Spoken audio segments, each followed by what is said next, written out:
great to see you today, and you can hear how the melody chases the bass line. The bass line's presented, and then the melody's presented, right, a little later in the measure.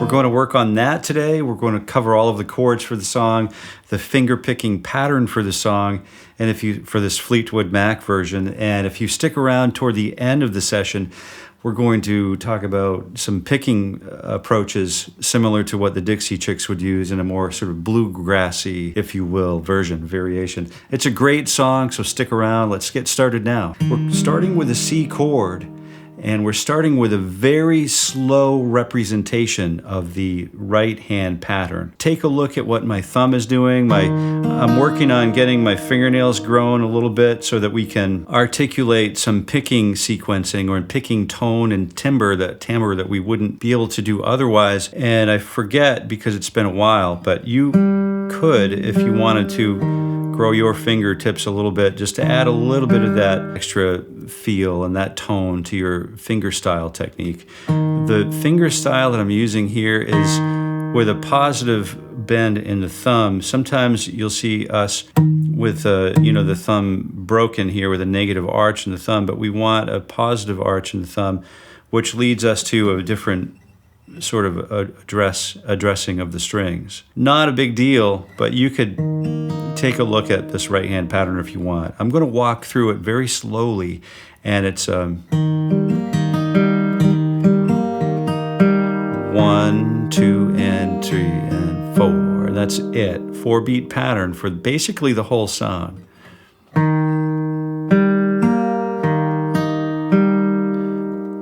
Thumb, thumb, index, thumb, middle, thumb. And the thumb alternates back and forth. It's super simple. I want you to believe that you can do this, right? So it's thumb alternating back and forth between the A and the D string.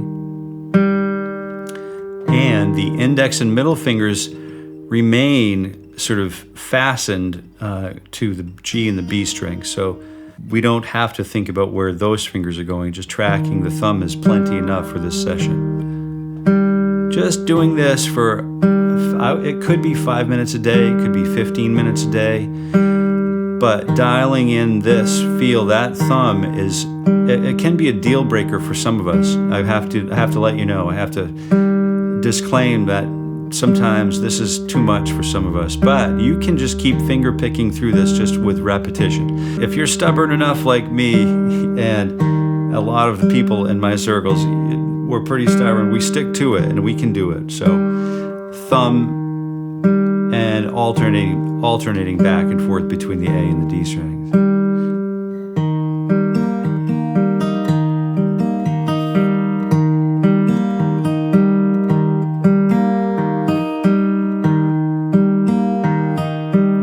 Okay, so if you wanted to repeat that, you could watch that model. But we're moving away from the C chord, which is 3rd fret on the A, 2nd fret on the D, open G, and finger 1 on the B. We're moving away from that down to the G with B in the bass. So it's 2nd fret on the A, open D, open G, and then fret 3 on the B. That's the next chord, and the next chord after that is A minor 7. So these are all like gimme chords. These are super easy, especially since we're on capo number 3. Capo number 3 is important to remember, to recognize, because although we can play these same chords in open position without the capo on the neck at all, this shortens the string length and it makes that timbre of the guitar just that much brighter. So that's why people use the capo instead of learning how to play like an E flat major, in the bar chord. That's one of the reasons why. So we have C, and then G with the B in the bass.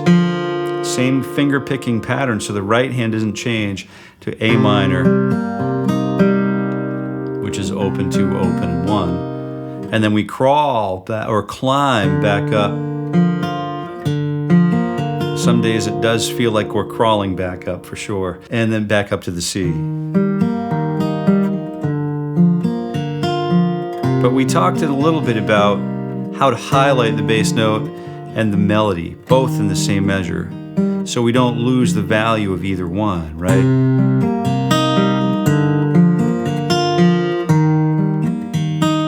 So I just have to really pay attention to my right hand, just to present the bass note in a solid way. We have a range of dynamics that I would recommend that any of my friends, any guitar player friends of mine, just try to understand the range, the dynamic range of the guitar from its loudest to its softest applications. That way we know we need a louder note. We don't need to bust the strings off the guitar, but we do need to highlight that note. And we need to highlight that melody as soon as it comes along. So it's a soft, soft, soft, loud, right? But you'll have to dial that in on your own. So this is, again, this represents, doing this well.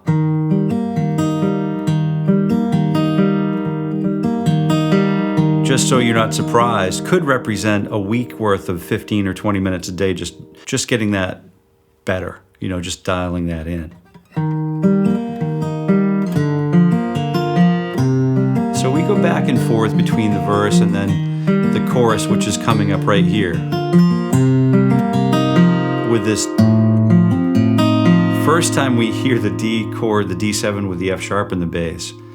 Now the thumb isn't tracking only the A and the D strings anymore. It's tracking the low E string and the D string. So it's a little bit of a leap. So that's a completely different spatial arrangement, which means, a little bit more work, familiarizing ourselves with solving the problem, which we can through repetition and carefulness.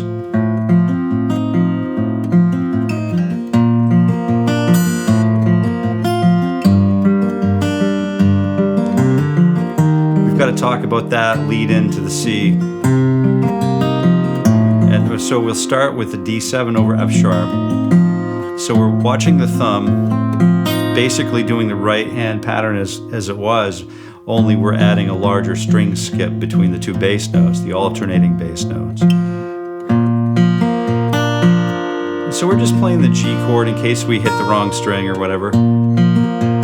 So it's the G, 3rd fret on the low E string, and the open D, G, and B strings. And then the D chord with the F sharp in the bass, which is fret 2, open D string, skip the A string still, fret 2 on the G, and fret 3 on the B. And then E minor. And then we would get that far through the second time through, and then we'd hammer on, and then pluck the A string, hammer on to fret 2, and then thumb alternates to open D, and then first index or the index finger rolls up to the open G. It sounds terrifying if we're new to this kind of concept, but you can do it. We can do this. Let's take a look at just breaking down the E so we can isolate it.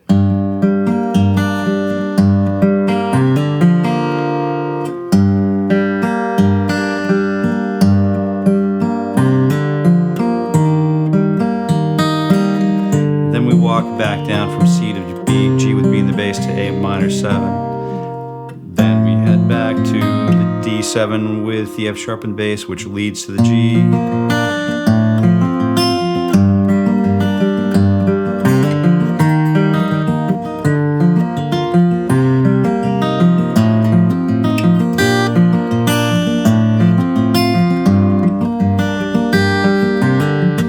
If you wanted to add some other strings in there, you can, You can get that middle finger bouncing around between the two melodic strings over here on my right hand. If you're watching what the pinky finger is doing, you can do that dance between the E and the high E strings and the B strings.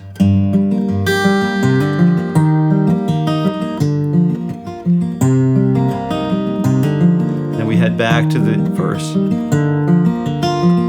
which is pretty much completing both of the sections of the song that we needed to talk about today for the finger picking patterns.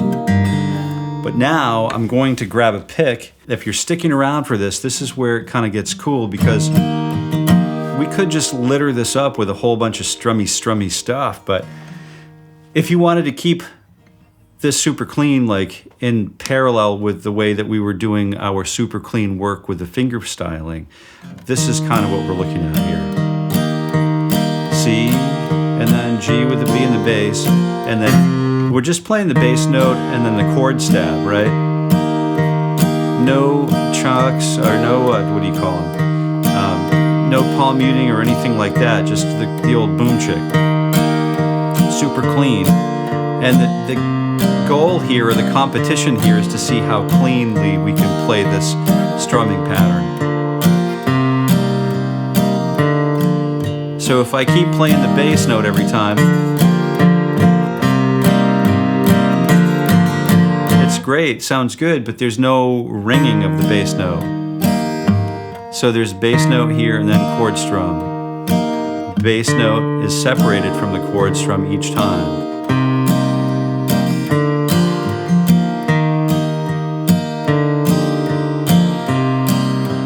And then we head down to D sharp, or D7 with F sharp in the bass.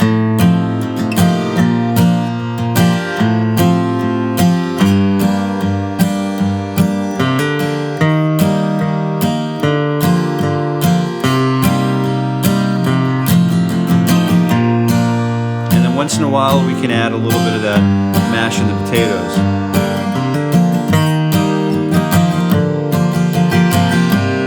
Sometimes you can experiment with what we're doing with the pick. The pick can easily open up.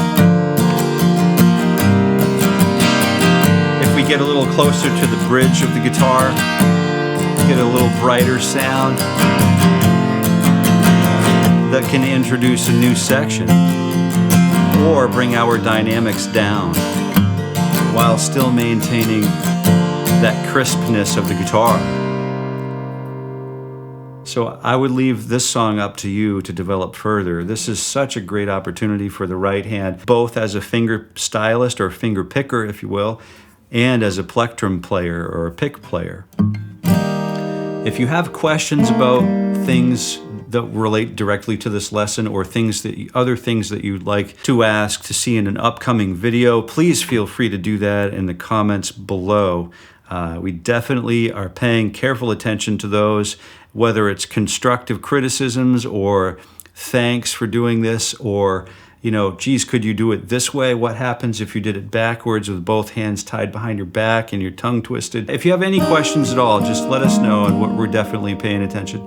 I hope you're having a wonderful time with your guitar, and I trust that you are, and I see a lot of you coming back, and I definitely appreciate you saying hi. Glenn, and I really appreciate you coming back to visit over this time. And I'll leave you with that. Don't forget to practice as much as you can. 5 minutes a day is obviously a good place to start, but you could practice more, and you could benefit more if you have more time to invest. Be sure that you're practicing, having fun, discover some new things for yourself. But if you wanted to discover some goals and how to really ramp up your guitar skills, you can check out this lesson here if you want. But until next time, happy picking.